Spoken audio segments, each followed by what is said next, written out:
Hi guys, welcome to Start A Riot. I'm Jamie. I am here with Nick and Jake from Citizen. So welcome back to the UK. Thank you. This is your first show tonight in Leeds. Yeah. We're in Leeds. So last time you were over here was with Diamond Youth and Headroom, is that right? Yes. Yeah, Rest in cool. peace, Headroom. I know. Too soon. Did you guys just record a thing at Maida Vale? Can you talk about that? Or? Yeah, the first day that we were here, we just flew to London, and we did the Maida Vale session, and then went to Europe from there. Yeah. But it was really, really cool. Obviously, a lot of history in that building, and it's really cool to be a part of it. And we did 4 songs off the latest record, and it sounded pretty cool. Hopefully, when we listen back, it still sounds cool. We're pretty guilty of like listening back later and being like, man, like that's not so great, but I think it turned out all right. That's cool. Yeah. Is it for Radio 1 rock shows? Yes. I just took a guess. Yeah, that's exactly right. But they're really cool. They told me, they're like, oh yeah, we'll go fly in early and do like a radio thing, and I was like, yeah, that sounds fun, but nobody explained to me what it was, and so like when we pulled up, I was like, oh wow, yeah, like this is sweet. Nobody had disclosed that it was the BBC thing, so I was really excited to be there. It was fun. Yeah. It's such a good thing as well. Like the Radio 1 rock shows, like amazing. Daniel P. Carter, shout out. I don't know him. Yeah. But No, he always Shout out to him still. he plays us quite a bit, and that's Yeah. really cool because it's such a big platform. So to use it for bands like us that otherwise would never really be on radio, that's super cool. It's a big deal. So Yeah, shout out It's a to huge him. deal. go BBC. So congratulations on the album. Everybody's Going to Heaven. Thank you. It's Thank you. top notch. Awesome. Thank you. Glad you like it. Yeah, it's cool. So it's somehow softer and heavier at the same time than Youth. Like at I'd different say that's dynamic pretty for true. sure, Yeah. Yeah. Definitely. Like, because Yellow Love, the last single you guys released, such a good song, but it's like not heavy in the Yeah, slightest. right. So minimal. It's kind of like a ballad. Yeah. Almost. Yeah, it's funny because there's like, we'll do certain things and people are like, yeah, the new record's like a little more calm than the last one. And I'm like thinking in my head, like, I don't know if that's true. But if they said like it's heavier than the last one, I think I'd have the same reaction. Yeah, I'd be yeah. like, I don't know. Well, you get it. So we even- have like both moments. you know? You get it even within a song. Like Numb Yourself is definitely my favorite on the Yeah. album. Like Thank you. so heavy, and then it just drops right in that middle. Is it good to get like the second album out and people responded well to it? Were you nervous after the first album Youth did so well? Not really, honestly. After Youth, I feel like we just kind of had like a certain platform that we wanted to use to do a certain thing, and we definitely did it. We didn't want to remake anything, and we didn't want to remake anything anyway. But yeah, it just kind of naturally turned into a record that was a little bit of a departure from what people were used to. But I was saying recently in an interview, like, there wasn't really anything to depart from in the first place because we haven't really, it's only our second album, so we haven't established, what we are as a band or what we sound like, who we are. So, I don't really like to call it a departure record. I know I just threw that word out, but, it's just kind of setting Citizen up to be a band that each record plays a specific role and, is its own animal.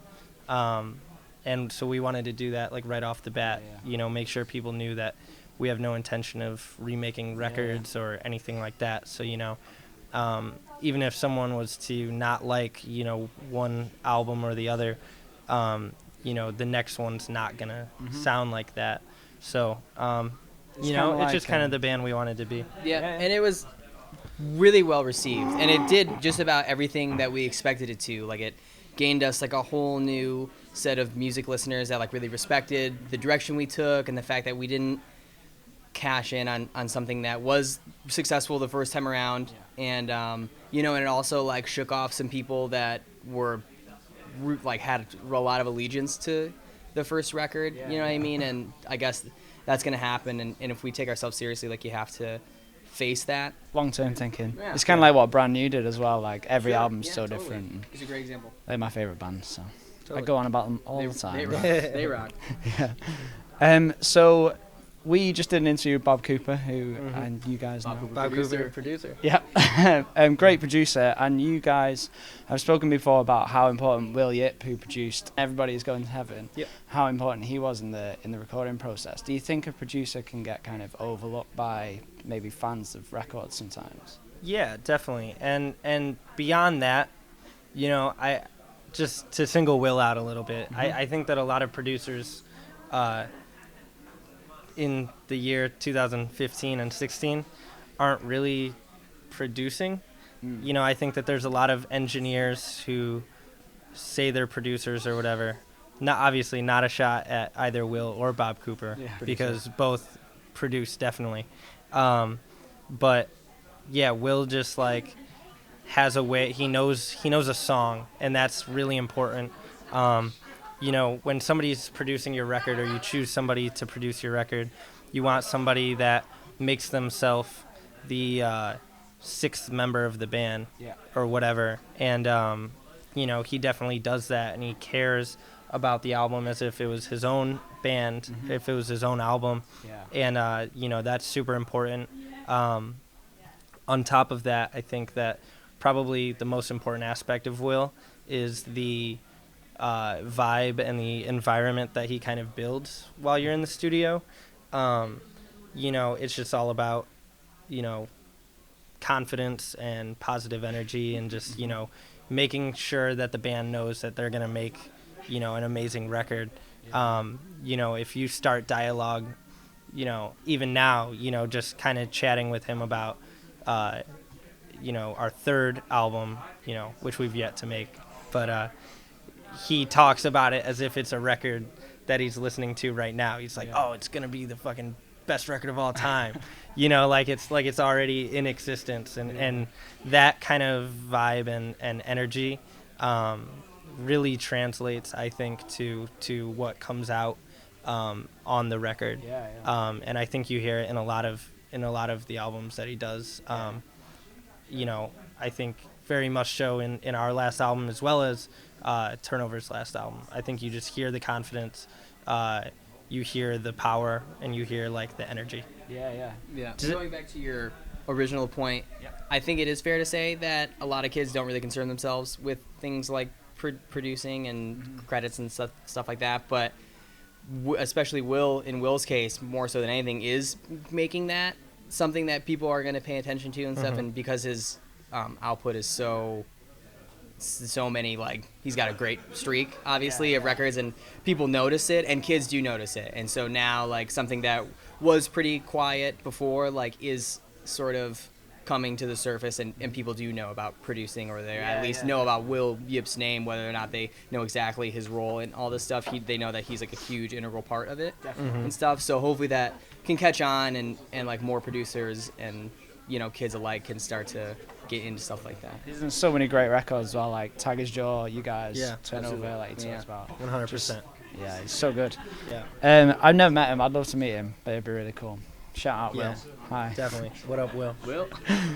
I saw an interview. I can't remember who the interview was, so I'm really sorry if it wasn't you guys. And I'll cut this out if it's not relevant. Somebody spoke about the cover of the album being kind of inspired by Factory Records. Yeah.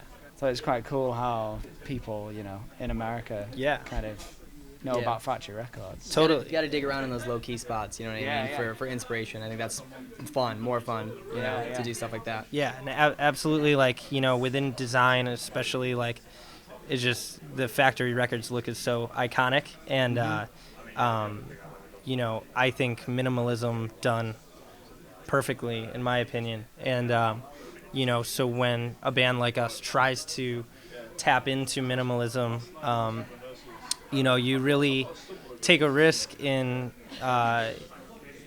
you know, I think you're like straddling a fine line that could either be, you know, weak, or it can be, you know, really sick and actually minimal. And so, you know, when we decided, you know, we kind of wanted to do this like minimalist album cover, you know, you got to look to the legends, you know what I'm saying? So, you know, that was important when we were working on the album cover. That's cool. That's cool, man. Definitely. So are you guys kind of thinking about the third album now, or are you still riding the crest of Everybody's Gone to Heaven? You know, we're in constant dialogue about where we want to take the band and what we want to do, and I think that our creativity is only going up.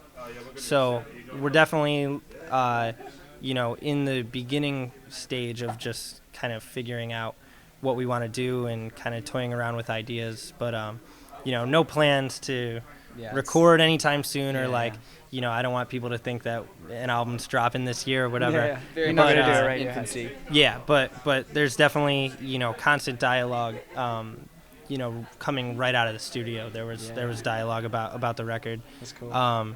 So, yeah, I mean, I'm excited. I'm excited to move forward. I don't think we want to have a particularly long album cycle for this album. I think that we've accomplished so much that we've wanted to, that it would be a disservice to kind of run it into the ground. Yeah. And I think we kind of did that with the last album, just kept the touring cycle going a bit long. So this time around, we're gonna lay low after our spring tour in the U.S. and work on music. Yeah, that's cool. You're on tour with Turnover now. You're going on tour with Turnover in America. Are you worried that you'll get sick of them? Yeah, I'm already sick of them, honestly. Absolutely. Yeah. I'll tell him you said that. Yeah, I'm sick of them, honestly. No, they're our boys, and they're like some of our oldest friends, you know, that we've made through this band. So I can't get sick of them. Yeah. I can't get sick of them. That's cool. But, you know, we haven't toured with them really in 4 years. So, like, within those 4 years, you kind of forget how, like, fun people are and, how, you know, Turnover just has, like, a great energy about them. And super cool to be around, and it just kind of feels like we're all one big band. Like, it's so easy, and they're, like, our age, so there's no, like, you know, generational, like, gap or, like, weirdness. Yeah, it's just, like, super easy, super fun. That's cool. Yeah, it's gonna be cool. It's gonna be an awesome tour. You know what I mean? It's gonna be long, and the show's gonna be really cool and stuff. So as long as we're all having fun, I can't see anything going wrong. It's gonna be cool. Totally. Yeah. So that was Citizen.